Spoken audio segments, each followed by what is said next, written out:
Hey everyone, Shebim here and welcome to another episode of Retro Universe Mode. Now, we did one episode of this and it did a lot better than I expected to, so I think we're going to make this a permanently weekly thing.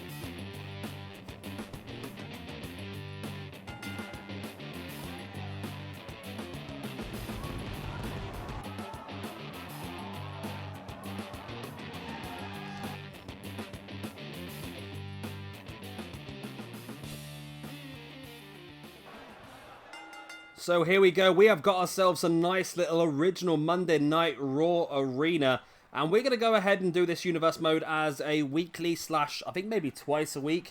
Props though for PJ Tovey for this one. He has used his encyclopedia brain to come up with some really interesting storylines that we're going to pursue over the next few months with this. We've got a real long-term plan with this universe mode, which is nice, and it's going to be very different to the rest. It's got a very specific, obviously, roster and so forth. We're aiming, in case anyone's interested, we're aiming for about the 90 to 95, 96 era. So that's what we're looking at. So we'll have, so it'll change slightly from what we had originally in the first episode, but we're going to go, yeah, that sort of 90 to 95 era. Which is going to be pretty fun. I think we're going to have some really interesting matches and some really cool matches as well. Of course, this is a rematch from our very first show, which Razor Ramon won the Intercontinental Championship in.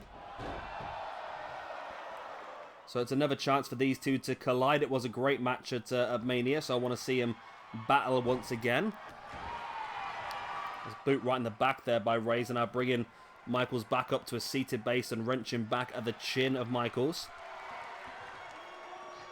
Michaels, though, fighting free. Back up to his feet now. Catching Razor with an elbow, then into a nice neck breaker.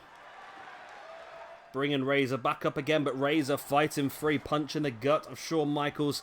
So tonight we have this match. We will also have Bret Hart going one-on-one against Mr. Perfect Curt Hennig.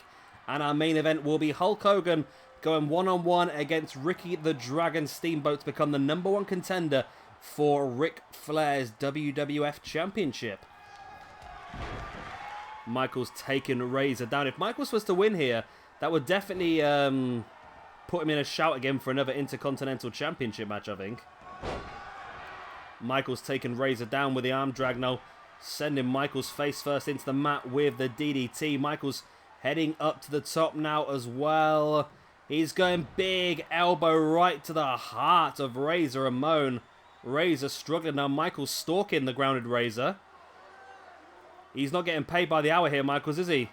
He's going to go for that high angle backdrop, which I believe is one of his finishers. I wasn't aware of that, but that's what the core has got. I'm not sure if that's right. I might just give them both Sweet Chin Musics, to be honest, but whoever created this core has given that as a finisher, which I wasn't aware of. I thought his finish was always a Sweet Chin Music, but I'm sure somebody out there knows. I'm sure PJ Tovey will ring me as soon as he sees this and tell me. Michaels now dropping his body weight on the arm of Razor, bringing Razor back up and now rolls him through with a snapmare into a reverse chinlock, wrenching back at Razor's neck. And Michaels just keeping the big man grounded, the bad guy. So yeah, it's an interesting sort of... Be interesting now moving forward with this, I think. I'm looking forward to the retro roster. It does excite me quite a bit. I've always wanted to do some more retro stuff. And it's sort of that early... Wow, there we go, Shawn Michaels. Wow. Shawn Michaels beaten Razor. Oh, there we go. Well, Shawn... Well, I tell you what we'll probably do then. We will have another... At our first pay-per-view, which will be in a couple of weeks' time. I think we're going to have another Shawn Michaels Razor Ramon match, I think.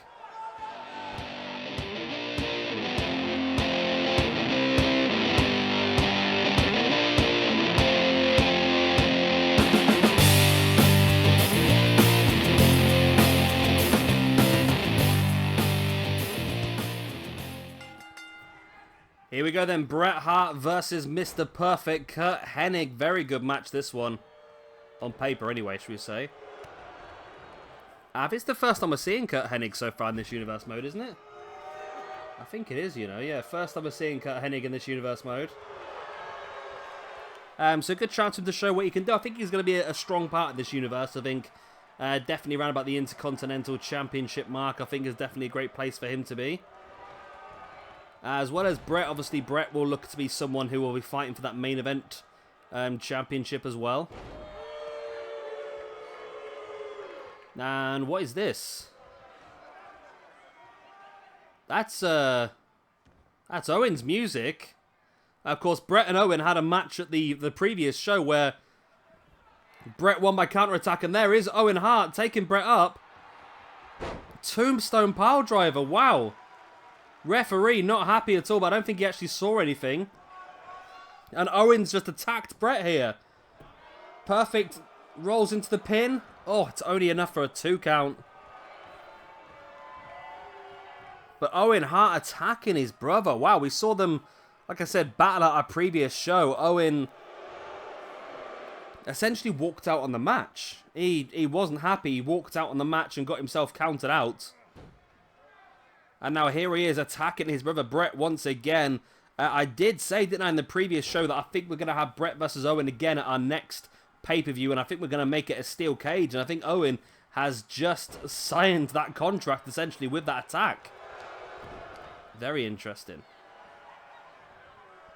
Bret now front chancery on Curt Hennig. Hennig with a stiff right hand now. Catching Bret. There we go with the but the jawbreaker, should I say. And Hennig looking in a very strong position before wrenching back at the neck of Bret Hart.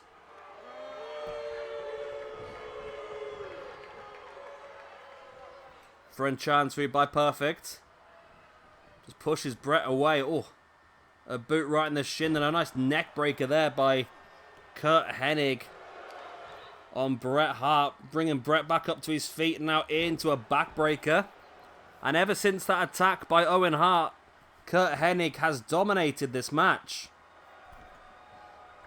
Hennig now dropping an elbow right into the heart of Bret Hart. There's the pin. 1, 2, only a 2 count. Hennig went for the drop kick to the spine, but Bret rolls out the way. Now Bret catches Curt Hennig, trying to wrench back at the arm, but Curt Hennig catches and then a clothesline to the outside. Hennig follows him out there.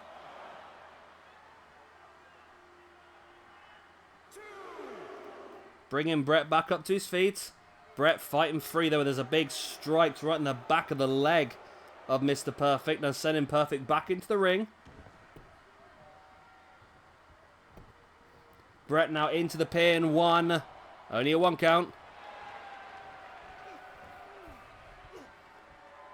Bret bringing Perfect back up to his feet and then into the corner.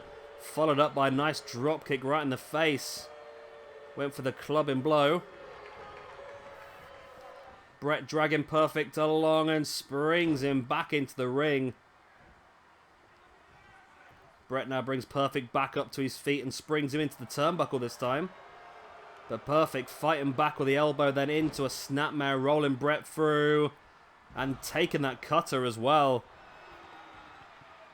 Mr. Perfect now dropping his body weight on the inside of the knee of Bret. That's interesting, that, because with Bret using the sharpshooter as a finisher, if he can try and take that leg out of Bret, that's definitely going to be beneficial for them.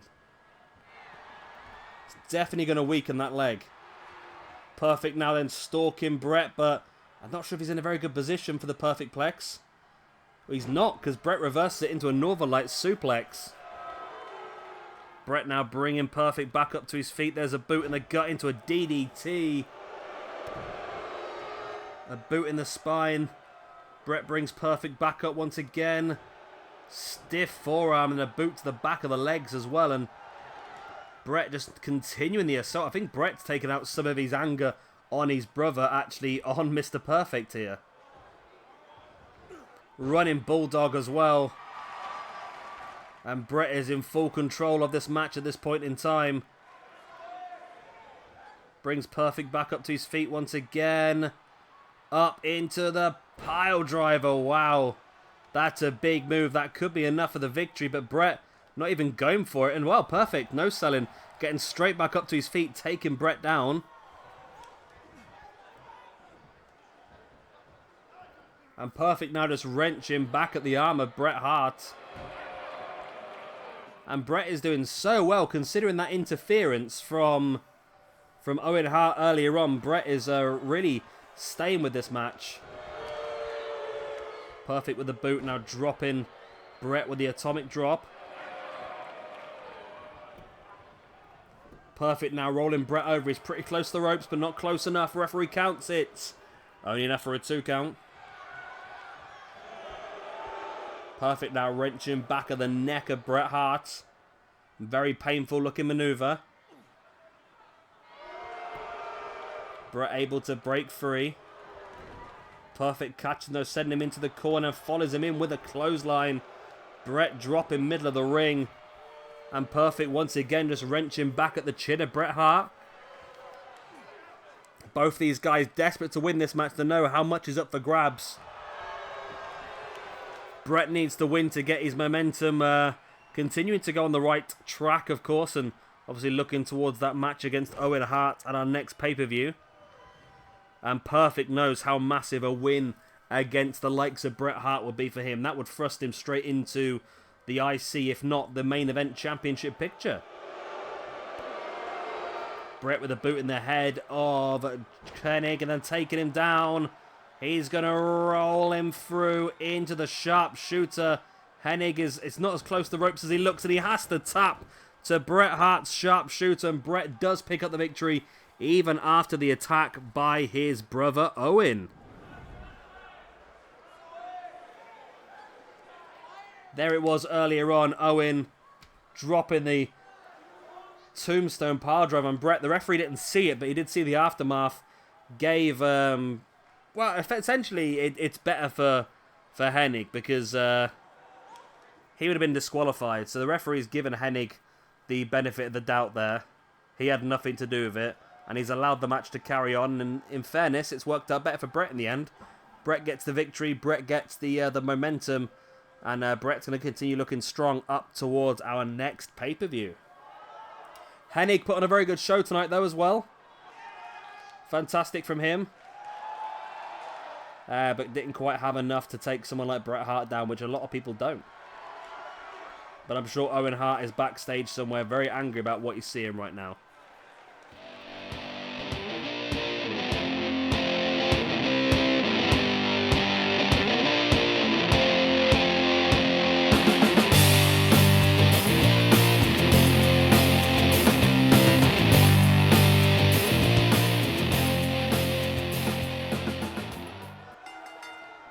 And here we go, the #1 contendership for the WWF Championship.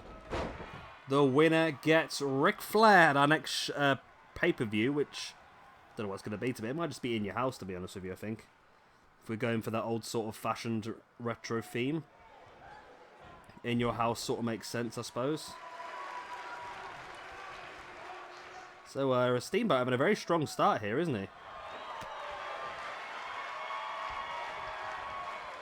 Bringing Hogan back up to his feet and slamming Hogan face first into the top turnbuckle pad. I was one short then. Both guys running straight into each other, and it's Hogan now with the strong strikes taking Steamboat down. Nice suplex. Steamboat fighting back and went for a crossbody. Hogan slapped him out the way. Steamboat strong right hand. Hogan crashing to the outside.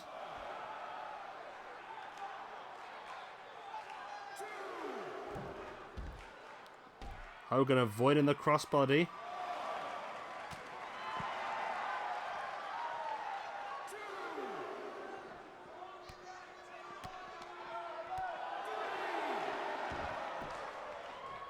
Both guys slide back into the ring. And it's Steamboat back in control once again.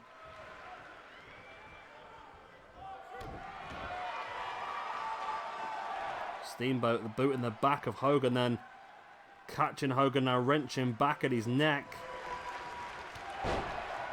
Hogan taking Steamboat down. Raining down with the rights and lefts.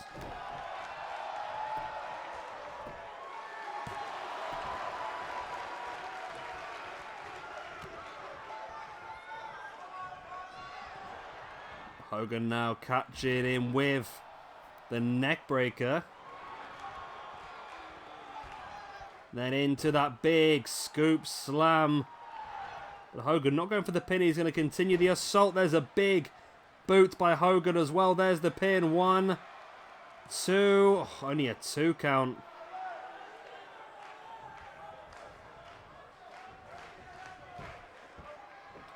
Hogan now choking the grounded Ricky Steamboat. Steamboat fighting back though, tripping him over. Steamboat sending Hogan into the corner, brings him out with a monkey flip.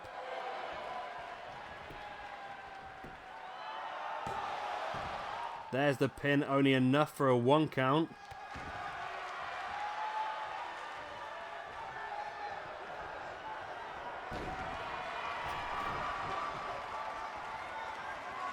Steamboat here just avoiding Hogan now. Hogan's back in the ring. Steamboat catch. No. I thought Steamboat was going to catch him, but Hogan catches Steamboat. Big shoulder block taking him down.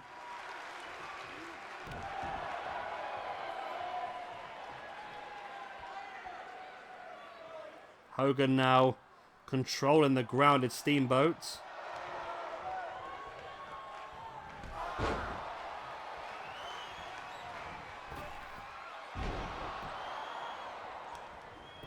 There's a pin by Hogan.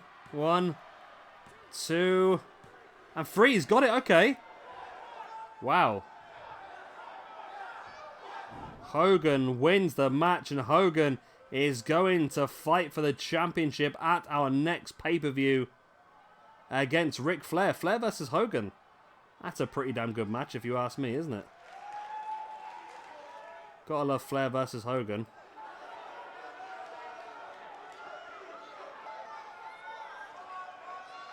It was a pretty decent match, this one. I mean, it could have gone a bit longer, maybe. But that's what you come to expect from retros like this, I suppose, don't you? I mean, Hogan's never going to be the... you're never going to get like a 90-minute match out of Hogan, are you, I suppose? He's not that sort of guy, is he? But it's a good win for Hogan. Hogan versus Flair at the next show is going to be a very interesting main event. Can Flair keep his WWF Championship? Will Hogan become the new champion? Anyway, that's the end of this show. I hope you have enjoyed it. Of course, if you have, then please do hit a like and, of course, subscribe if you would like to see some more. I think we've got quite a lot of stuff to get through in this universe mode. We've got quite a lot of plans for stuff that we want to do. So because of that, I think we're going to start uploading 2 of these episodes a week. So I'm thinking every Monday and every Friday we will have retro shows. And, of course, a pay-per-view of every 5th show, if that makes sense. That makes sense, doesn't it? Either way, I've been Chevy Gamer. Thank you much for watching. I'll see you tomorrow for some AEW, and I'll see you on Friday for our next episode of the Retro Roster. Bye.